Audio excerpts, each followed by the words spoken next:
And that led to one of the greatest Stuttering John moments of all time. This is one of my favorite things I've ever heard on the show. And it might not be as funny to you, but it just hit me as funny because I knew the story where Fred Gwynne didn't come in because he didn't want to talk about the Munsters. Right, sure. And the Munsters is one of my favorite shows. Howard always says it's one of his favorite shows.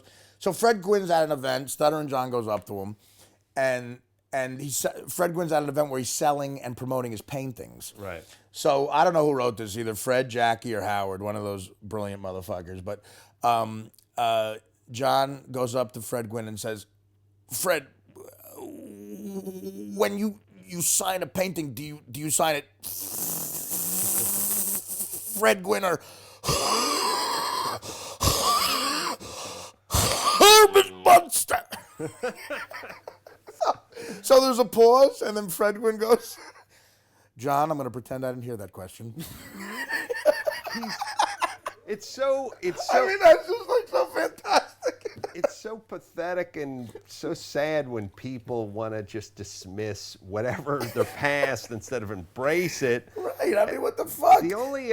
It's like me not talking about heroin and whores. The only joke, only thing I ever remember saying on Stern, because I used to work late night.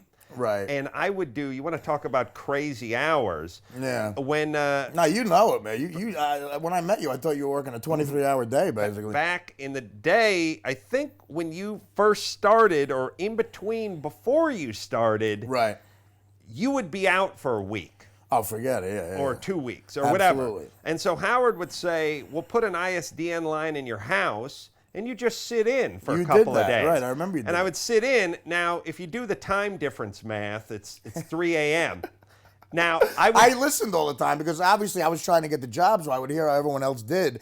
And I don't know how the fuck you were able to do anything not seeing them. I would finish Loveline at midnight. Wow. I would go home at 12:30. Wow. I would drink some red wine. I would go to bed at 1:30 or 2. Right. I would sleep till 2:45.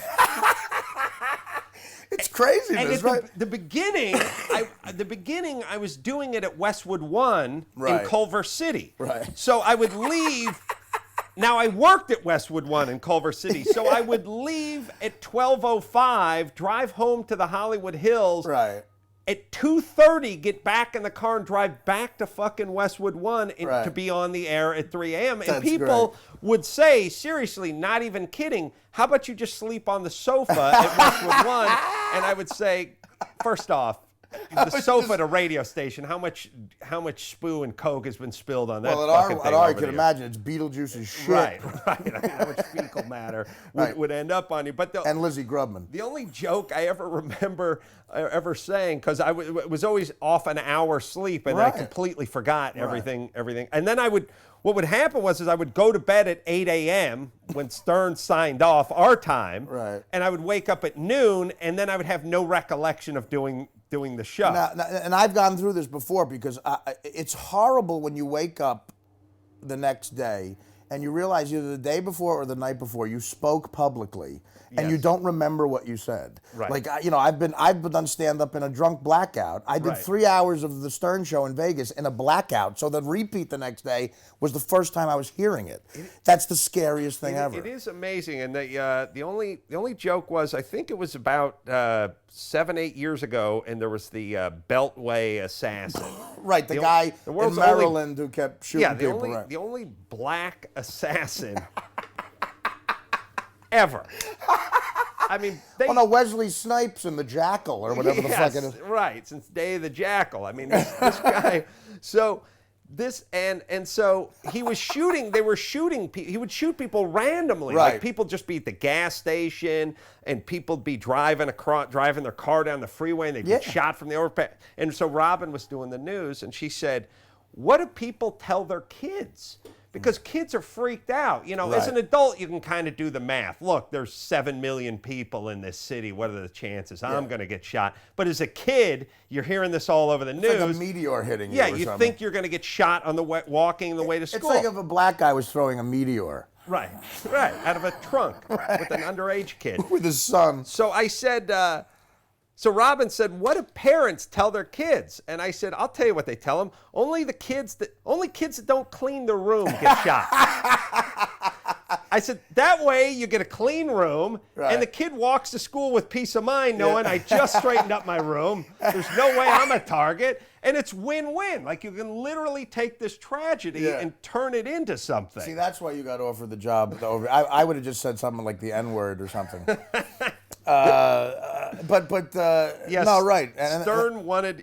Stern did sort of offer me the job, and I was completely flattered because, of course, I'm a huge fan and was back then as well. Babe Ruth asking you to hit with him, Right. And I couldn't do it because I lived in L.A. and I had jobs in L.A. and I had everything going on in L.A. Right, so I couldn't move out. Thank God, man. But I got to say, Artie, For me. you are so good in that role, and I listen and I laugh and I marvel, and it's really.